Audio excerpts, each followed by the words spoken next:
Okay, type of equation of line सिर्फ हम बताएंगे 5 तरह की इक्वेशन ऑफ लाइन होती है। स्लोप ऑफ लाइन आपको पता हो, किसी भी तरीके से वो दे, ठीक है, क्वेश्चन में स्लोप ऑफ लाइन पता हो। और दूसरा y एक्सिस इंटरसेप्ट एपी का स्लोप निकाल लीजिए, तो ये कितना हो जाएगा।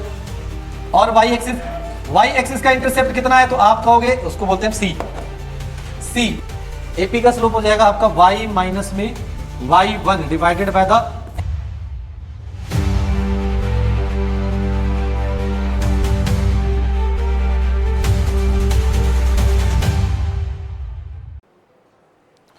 Okay. Type of equation of line, ठीक है, type of equation of line start करते हैं हम लोग। कि कोई एक ज्वाइन कर लेना, क्लास शो कर रही होगी, तो यशवी ने कर लिया, very good Yashvi, keep it up, शाबाश यशवी शाबाश। Okay, type of equation of line सिर्फ हम बताएंगे 5 तरह की इक्वेशन ऑफ लाइन होती है, ठीक है जी। सिर्फ type of equation of line ही करेंगे आज। 5 तरह की होती हैं, जिसमें से 2 जो है वो सबसे ज्यादा इंपॉर्टेंट है। सबसे पहले, अच्छा आपने याद कैसे रखना है, ये इंपॉर्टेंट है ना, आपने याद रखना है। आप ना डेरिवेशन वेरिएशन के चक्कर में मत पड़ना, इसके ऐसे डेरिवेशन वैसे डेरिवेशन। हर इक्वेशन की जो रिक्वायरमेंट है वो याद रखो आप। जब आप रिक्वायरमेंट याद रखोगे तो आपको कोई प्रॉब्लम नहीं आएगी उसे अप्लाई करने में। जैसे पहले ही है, पहले का नाम है स्लोप इंटरसेप्ट फॉर्म। क्या है पहले का नाम, अरे यार, पहले का नाम है स्लोप इंटरसेप्ट फॉर्म।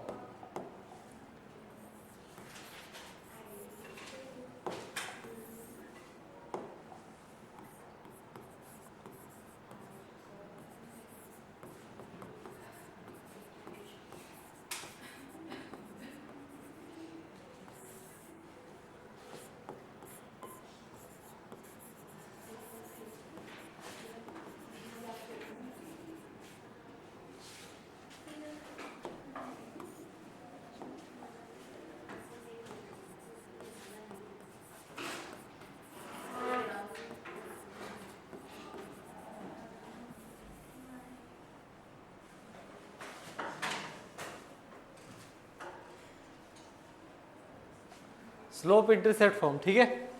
सबसे पहला, इसके लिए आपको क्या चाहिए होता है, रिक्वायरमेंट है इसके लिए basically, requirement slope of line, slope of line आपको पता हो, किसी भी तरीके से वो दे, ठीक है, क्वेश्चन में स्लोप ऑफ लाइन पता हो। और दूसरा y axis intercept,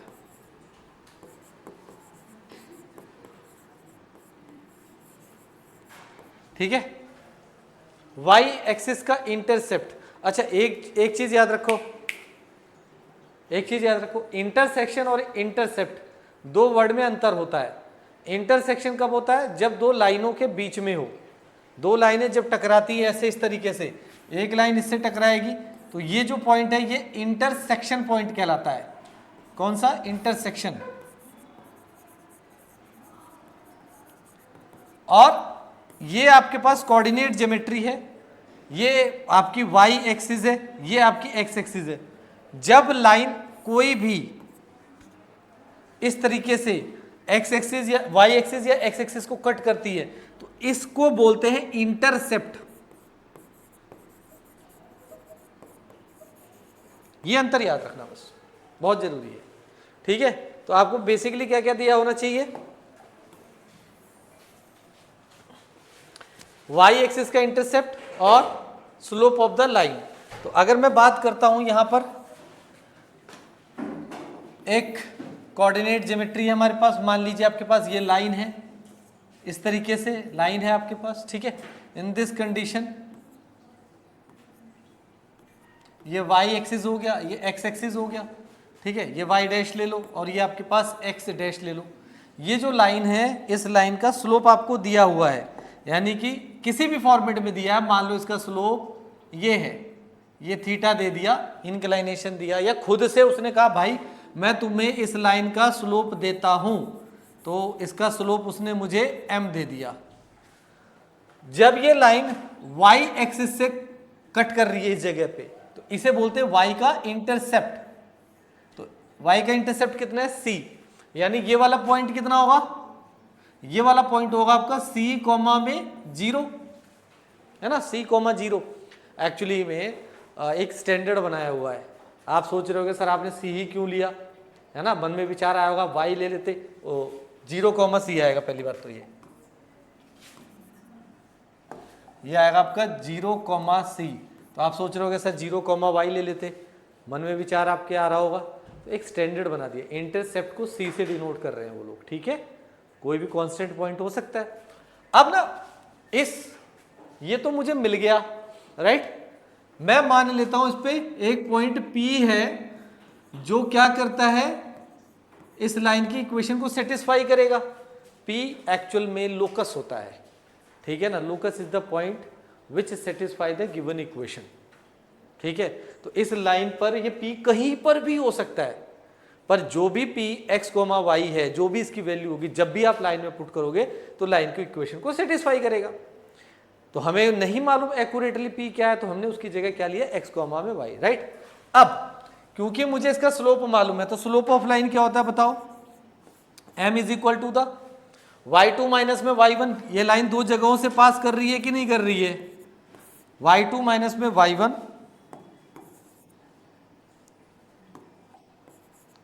x2 minus में x1, समझ में आया, ओके। अब मेरे पास y2 की वैल्यू, चलो आप इसे अपनी मर्जी से ले लो, इसे क्या ले लो, x1 ले लो, इसे y1 ले लो, जैसे आप लेना चाहो, ठीक है। तो ये आपके पास कौन सा पॉइंट हो गया, ये पॉइंट हो गया आपके पास, ये हो गया x1, ये हो गया y1, ये हो गया x2, ये हो गया आपके पास y2। समझ में आया कि नहीं आया। तो जब आप इसमें पुट करोगे तो m इज इक्वल टू कितना आ जाएगा, m इज इक्वल टू आ जाएगा y माइनस में c divided by the x minus में 0। आया कि नहीं आया, ठीक है। तो बेसिकली मेरे पास क्या बना, m is equal to the y minus में c divided by the x। इसे इधर मल्टीप्लाई कर दो, तो जब आप इधर मल्टीप्लाई करोगे तो mx is equal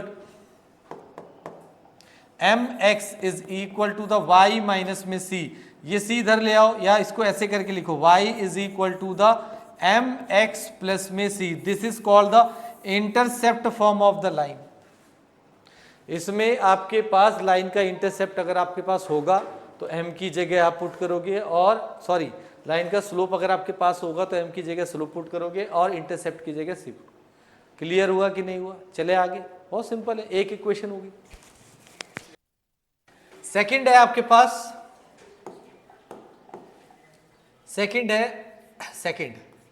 second equation है स्लोप पॉइंट स्लोप फॉर्म, बोलो पॉइंट स्लोप फॉर्म, पॉइंट, अरे यार इंग्लिश राइटिंग क्यों नहीं सही आ रही आज, पॉइंट स्लोप फॉर्म। रिक्वायरमेंट क्या है इसकी रिक्वायरमेंट है 1 पासिंग पॉइंट, लाइन किसी एक दिए हुए पॉइंट से पास करेगी। मान लीजिए ए पॉइंट से पास करती है x1 कॉमा में y1। दूसरा इसकी रिक्वायरमेंट है स्लोप ऑफ लाइन गिवन हो, स्लोप ऑफ लाइन, अगर ये दोनों मुझे मिल जाएंगे तो मैं इक्वेशन डायरेक्टली लिख सकता हूं, ठीक है, बहुत आसान है ये। और इसके ऊपर आप क्या बनाओगे, ये स्माइली बनाओगे, सबसे ज्यादा यूज होता है, बहुत ज्यादा यूज होने वाला है आपकी जिंदगी में आज के बाद से, ठीक है। अब आपने यहां पे लिया कोऑर्डिनेट ज्योमेट्री, आपने बना दिए x एक्सिस y एक्सिस, ये हो गया y हो गया, ये y डैश हो गया, ये x हो गया, ये x डैश हो गया। मान लीजिए एक पॉइंट A है, वहां से कोई लाइन पास कर रही है, ऐसे एक लाइन जा रही है ना, इसको पासिंग पॉइंट इसका A दे दिया। पासिंग पॉइंट क्या है, x1 कॉमा में y1, ठीक है जी, है ना, हाँ या ना। और P जो लोकस पॉइंट है P x कॉमा में y, वो ये रहा, ये तो है, ये तो हमेशा रहेगा। इसका स्लोप उसने आपको दे दिया, क्योंकि गिवन होगा ना, किसी ना किसी फॉर्मेट में आपको गिवन होगा, तो स्लोप ऑफ लाइन भी दे दिया है ना। तो इसकी इक्वेशन निकालने का तरीका क्या होगा, बहुत आसान है। आपको पता है स्लोप का फॉर्मूला क्या होता है, यानी कि m is equal to the, इस वाले को आप 2 वाला मान लीजिए, इसे 1 वाला मान लीजिए, तो y माइनस में y1 divided by the x minus में x1। आया समझ में, नहीं आया? आया ना। y m is equal to the y minus में y1, तो यहां से ये कितना हो जाएगा, y माइनस में y1 is equal to m into में x माइनस में x1। चले आगे, 2 पॉइंट फॉर्म, बड़ा आसान है ये। इसकी एक ही रिक्वायरमेंट है, सिर्फ एक, line pass from two given points. एक पॉइंट ए है x1 कॉमा में y1 एंड दूसरा पॉइंट है b x2 कॉमा में y2। दो गिवन पॉइंट से, दो दिए हुए पॉइंट से अगर लाइन पास करती है तो उसकी इक्वेशन क्या होगी? कुछ नहीं होगी, बहुत आसान है। हमारे पास क्या है, कोई एक लाइन है, मान लीजिए ये रही एक लाइन कोऑर्डिनेट ज्योमेट्री के अंदर। ये आपके पास क्या है y, ये क्या है आपके पास y डैश, ये आपके क्या x है और ये क्या है आपके पास x डैश। ठीक है, आपके पास दो पॉइंट्स दिए हुए हैं। एक पॉइंट मान लीजिए आपके पास क्या है, ये a है, ये क्या हो जाएगा x1 कॉमा में y1, और ये आपके पास दूसरा पॉइंट है b, ये क्या हो जाएगा x2 कॉमा में y2। और आपके पास लोकस पॉइंट तो है ही आपके साथ x कॉमा में y। समझ में आया कि नहीं आया? अभी देखो एक बात सिंपल सी, ये तीनों पॉइंट एक ही लाइन पर एग्जिस्ट कर रहे हैं कि नहीं कर रहे हैं, तो इनके द्वारा स्लोप जो होगा वो बराबर होगा। यानी अगर मैं इन दोनों पॉइंटों को लेकर स्लोप ऑफ लेता हूँ, स्लोप ऑफ ए बी, तो ये क्या होगा बताइए, ये हो जाएगा आपका y2 माइनस में y1 divided by the x2 minus में x1। ठीक है, ये स्लोप होगा। दूसरा अगर मैं लिखता हूं स्लोप ऑफ AP का स्लोप निकाल लीजिए, तो ये कितना हो जाएगा, AP का स्लोप हो जाएगा आपका y माइनस में y1 divided by the x minus में x1, यही होगा है ना।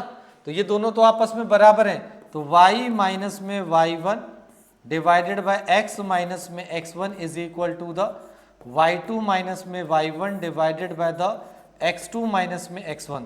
अगर मैं इसको लिखता हूं तो y माइनस में y1 is equal to the y2 minus में y1 divided by the x2 minus में x1, और ये जो है इसके पास चला जाएगा x माइनस में x1 हो जाएगा।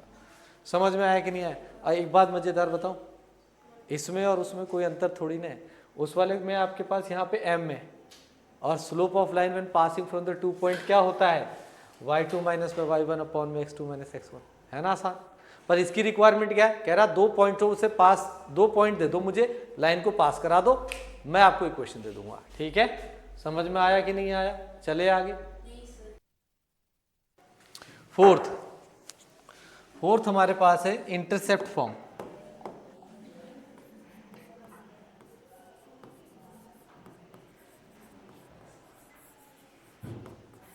इंटरसेप्ट फॉर्म बहुत आसान है। कैसे आसान है? ये आपके पास कुछ नहीं है, लाइन जो है इसकी कोई रिक्वायरमेंट नहीं है। इसकी रिक्वायरमेंट है एक्स एक्सिस और वाई एक्सिस का इंटरसेप्ट पता होना चाहिए। तो मैं इसीलिए डायग्राम से सीधा बता दे रहा हूँ कि लाइन अगर आपके पास मान लीजिए पास कर रही है, तो लाइन ऐसे गई, ये गया लाइन और ये गई, तो मान लीजिए यहाँ पर कट करती है, तो ये क्या होगा 0 कॉमा में A हो गया, और यहाँ पर कट करती है ये 0 कॉमा में, और ये कितना हो जाएगा B कॉमा में 0 हो जाएगा। आया समझ में? नहीं आया, है ना। या फिर आप इसको ऐसे भी ले सकते हो, इसमें ना इसको हटा, इसको कर देते हैं हम लोग, एक पैटर्न ले लेते हैं। इसको ले लो आप लोग माइनस का A कॉमा में 0, और इसको ले लो 0 कॉमा में B। ठीक है, ये कैसा भी हो सकता है, इंटरसेप्ट कैसा भी हो सकता है, आंसर आपका दोनों केसेस में सेम आएगा, ऐसा नहीं है कि अलग अलग आएगा। ठीक है, तो इस केस में कैसे बनाएंगे हम लोग, एक मिनट, रुक जाओ, डायग्राम बना लिया क्या? नहीं, चेंज कर दो डायग्राम। बता रहा हूँ, रीजन है स्टैंडर्ड जो है ना वो स्टैंडर्ड नहीं आएगा इसमें, और कुछ नहीं है। यानी कि हमने यहाँ पे ले लिया, देखो इसमें क्या है, कोऑर्डिनेट ज्योमेट्री है, और ये लाइन ले लेते हैं। लाइन आपके पास इस तरीके से आ गई, ठीक है। यहां पर आपके पास आ गया a कॉमा में 0, और यहां पर आपके पास आ गया 0 कॉमा में b। इस पे मान लो कोई पॉइंट p लोकस के फॉर्मेट में x कॉमा में y है। ये आपके पास a है, ये आपके पास b है, ठीक है। इंटरसेप्ट x एक्सिस का कितना है, x एक्सिस पे इंटरसेप्ट कितना है इसका, a का, और y एक्सिस पे इंटरसेप्ट कितना है इसका, b का, b। समझ में आया कि नहीं आया? b लिख दिया मैंने। अब मैं स्लोप ऑफ क्या लिखूंगा, स्लोप ऑफ AP किसके बराबर होगा, स्लोप ऑफ BP के बराबर होगा, है ना भाई। ये दोनों एक ही तीनों पॉइंट एक ही लाइन पर है, कोलिनियर है, तो तीनों का स्लोप क्या होगा भाई, इसका इन तीनों पॉइंट की वजह से AP और BP का स्लोप बराबर होगा। तो स्लोप ऑफ AP अगर आप निकालते हो तो क्या बनेगा, y माइनस में y minus 0 divided by the x minus में a is equal to the, यहां से निकाल लीजिए, यहां से आपका हो जाएगा y minus b divided by the y minus b divided bye x minus में 0, यही आएगा, ठीक है। तो आपके पास ये कितना बचता है, y divided by the x minus में a is equal to the y minus में b divided by the x। Cross multiply कर दो, तो क्रॉस मल्टीप्लाई में ये इधर जाएगा, ये इधर जाएगा, तो ये y इंटू में x इज इक्वल टू क्या हो जाएगा, y माइनस में b ब्रैकेट में x माइनस में a। तो ये कितना हो जाएगा, y is equal to x, इसे मल्टीप्लाई करो, y x माइनस में y a माइनस में b x प्लस में a b, ये आया आपके पास। ये वाला पार्ट इससे कट जाएगा, तो जब ये कट गया तो आपके पास कितना बचेगा, ये सारा उधर लेकर जाओ, ये उधर लेके जाओगे तो bx प्लस में ay is equal to ab से डिवाइड कर दो दोनों तरफ। जब आप ab से डिवाइड कर दोगे इधर से a बाय b, यहाँ पे 1 बचेगा, तो यहाँ पे b divided by the x ab plus में a divided by y ab is equal to 1 आ गया, b से b कैंसिल, a से a cancel, x divided by a plus में y divided by the b is equal to 1। अब इसमें याद करने का तरीका क्या है, x के नीचे x का इंटरसेप्ट आएगा, y के नीचे y का इंटरसेप्ट आएगा। अगर ये a पॉजिटिव है तो पॉजिटिव में आएगा, नेगेटिव है तो नेगेटिव में आएगा, ठीक है। हाँ, मैं ये कह रहा था कि आपको इस क्वेश्चन को, जब भी आपको क्वेश्चन मिले तो आप पहले पढ़ो, और जो 4 इक्वेशन अभी मैंने बताई हैं उन 4 इक्वेशन को पहले अच्छे से उनकी रिक्वायरमेंट याद कर लो। पहले इक्वेशन की रिक्वायरमेंट है स्लोप इंटरसेप्ट फॉर्म। क्या कहता है कि लाइन के पास खुद का स्लोप हो और y एक्सिस के साथ का इंटरसेप्ट हो। दूसरी इक्वेशन कहता है पॉइंट स्लोप फॉर्म या स्लोप पॉइंट फॉर्म। तो पॉइंट स्लोप कहता है कि लाइन के पास अपना पॉइंट हो जिससे वो पास कर रहा हो, और लाइन के पास क्या हो, अपना स्लोप हो। तीसरी इक्वेशन है 2 पॉइंट फॉर्म। तो 2 पॉइंट फॉर्म में कहता है लाइन दिए हुए 2 पॉइंटों से पास करनी चाहिए। एंड चौथी है आपकी इंटरसेप्ट फॉर्म। इंटरसेप्ट फॉर्म कहता है कि लाइन के पास x एक्सिस और y एक्सिस का इंटरसेप्ट होना चाहिए। तो जब मैं इस क्वेश्चन को रीड कर रहा हूं तो कहता है find the equation of a line with slope, यानी उसका स्लोप दिया है। तो स्लोप ऑफ लाइन कितना है मेरे पास, स्लोप ऑफ लाइन ये मेरे पास कितना है m is equal to minus का 1 हो गया। And cutting off an intercept of 4 unit on the negative direction of y axis. अब मैं इसमें बड़ी इंटरेस्टिंग बात समझाता हूं जो सबसे ज्यादा गलती स्टूडेंट से होती है। देखो, अगर कोई बच्चा कहता है सर मेरा मन कर रहा है इसका डायग्राम बनाने का, तो नेगेटिव 4 यूनिट y एक्सिस के, यहां पर उसने पॉजिटिव नेगेटिव नहीं बोला, 4 unit of the negative side बोला है। तो यानी कि 1 2 3 4 लाइन यहां से पास कर रही होगी। अब लाइन जब यहां से पास कर रही होगी तो स्टूडेंट मोस्टली गड़बड़ क्या करते हैं, ये लाइन बना देते हैं। समझ रहे हो, ये नहीं बनेगी। लाइन कौन सी हो सकती है, यहां से पास करने वाली बहुत सारी होंगी, परंतु ये वाली लाइन सही इस डायरेक्शन में सही होगी। क्यों, क्योंकि इस लाइन का जो स्लोप है वह नेगेटिव में है और स्लोप उसने नेगेटिव दिया था। कई बार स्टूडेंट क्या करते हैं, ट्राई करते हैं, सर हम डायग्राम बना के खेलना चाहते हैं। समझ में आया कि नहीं आया? तो जब मैं इस लाइन के बारे में बात करूंगा तो इस लाइन का ये दे दिया, और ये जो आपके पास है यहां से लेकर यहां तक, इसे बोलते हैं सी। सी कितना है? -4। समझ में आया कि नहीं आया? है ना, नेगेटिव साइड का है। तो आपके पास सी की value intercept on Y axis, on Y axis, Y axis का इंटरसेप्ट कितना है? तो आप कहोगे उसको बोलते हैं सी। सी, तो सी की वैल्यू कितनी होगी? -4। तो इक्वेशन क्या होती है? y is equal to the M X plus में c। तो y इज इक्वल टू क्या हो जाएगा? -1 इंटू में x एंड माइनस में 4। इक्वेशन बन गई -x माइनस में 4। इसे सुंदर करके लिखना चाहते हो तो x प्लस में y is equal to the -4। This is your answer. समझ ही नहीं आएगा? क्वेश्चन कह रहा है, इस क्वेश्चन के अंदर कह रहा है कि find the equation of the straight line cutting off an intercept of -1, यानी कि y पे -1 है। ठीक है भाई, तो हमने यहां पे ले लिया, ये वाला पार्ट हो गया, ये रहा -1, यानी लाइन यहां से पास करेगी। वो कह रहा है कि इक्वली इनक्लाइंड, एक्स एक्सिस और वाई एक्सिस दोनों से, एक्स एक्सिस और वाई एक्सिस दोनों से इक्वली इनक्लाइंड होना चाहिए।